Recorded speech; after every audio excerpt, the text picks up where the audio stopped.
नमस्कार दोस्तों, universal facts Hindi YouTube channel में आप लोगों का स्वागत है।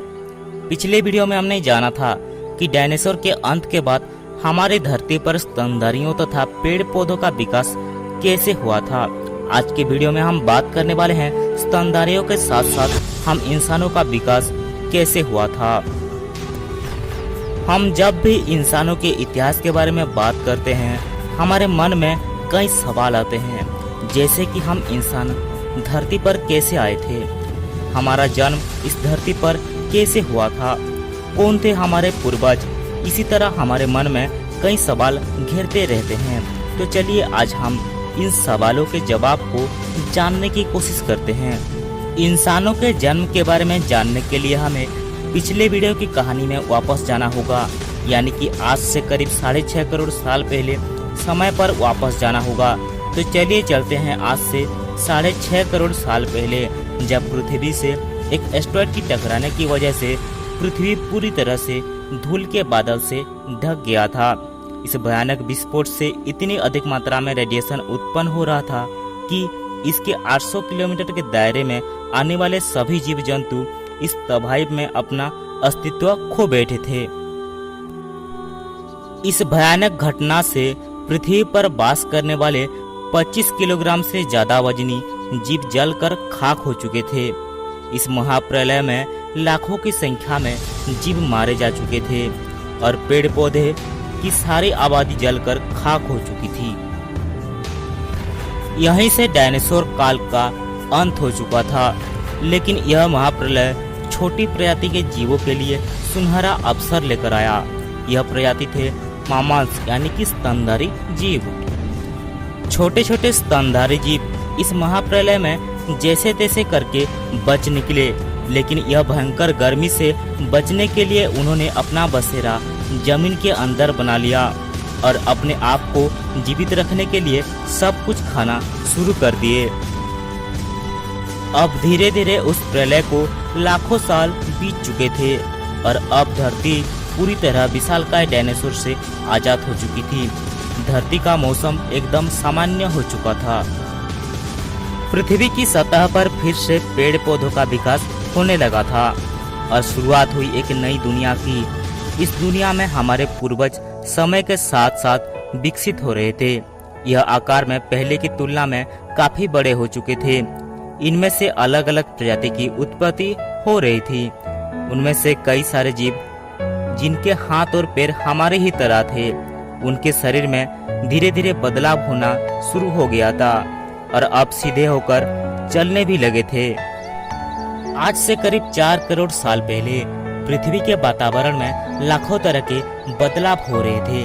पृथ्वी के अंदर मौजूद टेक्टोनिक प्लेट में हलचल पैदा होने लगी और इसका नतीजा यह हुआ कि धरती के 2 बड़े बड़े भूभाग आपस में टकरा गए। इन भूभागों में आज का भारत भी शामिल था। इन दोनों के टकराने से एक नई पर्वत श्रृंखला का निर्माण हुआ, जिसे आज हम दुनिया की सबसे ऊंची पर्वतमाला हिमालय के नाम से जानते हैं। इसी पर्वतमाला पर दुनिया की सबसे ऊंची चोटी माउंट एवरेस्ट भी स्थित है। इस पर्वत श्रृंखला की वजह से मौसम बदलने लगा और पृथ्वी का वातावरण काफी ज्यादा ठंडा होने लगा था। इस पर्वत श्रृंखला से गिरने वाले बर्फ ने कई बड़े बड़े नदियों को जन्म दिया है। यहाँ पर आज से 2 करोड़ साल पहले ग्लोबल कूलिंग हुई, जिसके चलते घास के मैदानों में बढ़ोतरी होने लगी और जंगल धीरे धीरे खत्म हो रहे थे। उसी समय कुछ ऐसे जानवर विकसित हुए जो खुले मैदानों में रहना पसंद करते थे और इन्हीं में से दूसरे जानवर को खाने वाले जीव भी मौजूद थे। पर अभी भी मनुष्यों का विकास पृथ्वी पर नहीं हुआ था। आज से करीब 1 करोड़ साल पहले पृथ्वी का रूप आज की तरह बन चुका था और अब पृथ्वी की परिस्थिति बदलने लगी थी। आज से करीब 40 लाख साल पहले पृथ्वी की टेक्टोनिक प्लेट में हलचल होने से अफ्रीका के पूर्वी इलाके में नई पर्वत श्रृंखला का जन्म हो रहा था। यह अफ्रीकन पर्वत श्रृंखला यहाँ पर आने वाले मौसमी हवाओं के लिए अवरुद्ध बनकर खड़ी हो गई, जिसकी वजह से यहाँ का वातावरण पूरी तरह से बदल गया और इन जंगलों में बारिश आनी बंद हो गई। इस विशालकाय जंगलों में निवास करने वाले एप्स, जिन्हें हम पेरोलापिथिकस के नाम से जाने जाते हैं, यह सब पेड़ों पर रहना शुरू कर दिए, क्योंकि इन्हें अपना भोजन की सामग्री पेड़ों से ही मिल जाता था। आगे चलकर यह बंदरों की प्रजाति गोरिल्ला चिंपांजी में बदल गए तो कुछ इंसानों में तब्दील हो गए।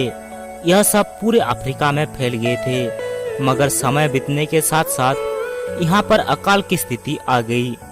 बारिश न होने की वजह से जंगल पूरी तरह से साफ हो चुका था और इन एप्स के लिए पेट भरना मुश्किल हो गया था।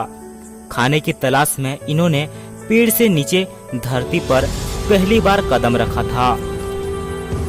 यही थे हमारे पूर्वज, जिन्हें हम अरबी एथिकस रेविडस के नाम से जानते हैं। यह मानव इतिहास का धरती पर पहला कदम था। इनका सब कुछ हम इंसानों से मिलता था और इनका दिमाग संतरे के आकार जितना बड़ा था और इनके पास हम इंसानों की तरह ही दांत भी मौजूद थे। इनका आकार बढ़कर 4 फीट जितना लंबा हो गया था। कई हजार साल के विकास क्रम के बाद इन्होंने अपने आप को 2 पैरों पर चलने के लिए सक्षम बना लिया, जिसके कारण ऊर्जा भी कम खर्च होती थी। 2 पैरों पर चलने की वजह से यह काफी दूरी तक अपना नजर घुमा सकते थे। साथ ही साथ उनका दिमाग भी बुद्धिमान होता जा रहा था।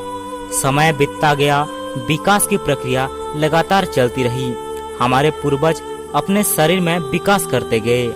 आज से करीब 23 लाख साल पहले हमारे पूर्वजों ने दिमाग को काफी ज्यादा विकसित कर लिया था और इन्हें हम होमो हेबिलियस कहते हैं। उन्होंने पहली बार पत्थर को हथियार के रूप में इस्तेमाल करना शुरू कर लिया और धीरे धीरे धारदार पत्थर की मदद से हथियार बना लिया। कई सालों के लंबे अरसे गुजरने के बाद इन्होंने अपने दिमाग को कुछ इस कदर विकसित कर लिया था कि वह अब शिकार के लिए आपस में लड़ने की बजाय एक दूसरे के साथ मिलकर शिकार करने लगे थे। इसके बाद प्रजाति आई होमो इरेक्टस की, जो अन्य जानवर की तुलना में बहुत ही ज्यादा बुद्धिमान थे। इस मानव के पूर्वज ने दुनिया में सबसे पहले आग का इस्तेमाल करना शुरू कर दिया। यह आग की खोज हमारे मानव इतिहास के लिए सबसे महत्वपूर्ण खोज साबित हुई। आग की मदद से यह अपने आप को बचाए रखते थे। इन्होंने आग पर मांस को पकाना सीख लिया था और इसी तरह अब परिवार का निर्माण भी शुरू हो चुका था। हमारे पूर्वज साथ साथ रहना शुरू कर दिए थे, जिससे वह अपने आप को सुरक्षित महसूस करते थे। आग से पका मांस खाने पर बहुत कम ऊर्जा का इस्तेमाल करना पड़ता था, जिसके कारण यह ऊर्जा उनके दिमाग पर खर्च होने लगी और उनका दिमाग भी आकार में काफी बड़ा हो चुका था। हमारे यह पूर्वज अन्य जानवरों से बहुत ही ज्यादा बुद्धिमान थे और पृथ्वी पर मिलजुल कर रहने वाले पहले बुद्धिमान जीव थे। लाखों साल बीत जाने के बाद आज के इंसानों ने अपना रूप लेना शुरू कर दिया और मानव अलग अलग आवाज निकालने में सक्षम हो चुका था, यानी कि हमने भाषा का विकास कर लिया था, जिसके जरिए हम एक दूसरे के साथ जानकारी का आदान प्रदान कर सकते थे। यह वह आखिरी विकास क्रम था जिसके बाद आज के इंसानों की उत्पत्ति हुई, यानी कि होमो सेपियंस का समय शुरू हो गया था। हमारे पास धरती के सबसे बड़ा दिमाग था। अब हम कहीं पर भी आ जा सकते थे। हमारे पास हथियार थे। उससे भी बड़ी बात, हमारे पास एक उन्नत दिमाग था। इसी तरह ही डायनासोर के अंत के बाद हम इंसानों का विकास हुआ था। तो आज के लिए बस इतना ही। इसकी आगे की कहानी जानेंगे हम इसकी अगली पार्ट में। तब तक के लिए हमारे चैनल को सब्सक्राइब कर दीजिए और बेल आइकन को दबा दीजिए ताकि आने वाली वीडियो की नोटिफिकेशन आपको सबसे पहले मिले।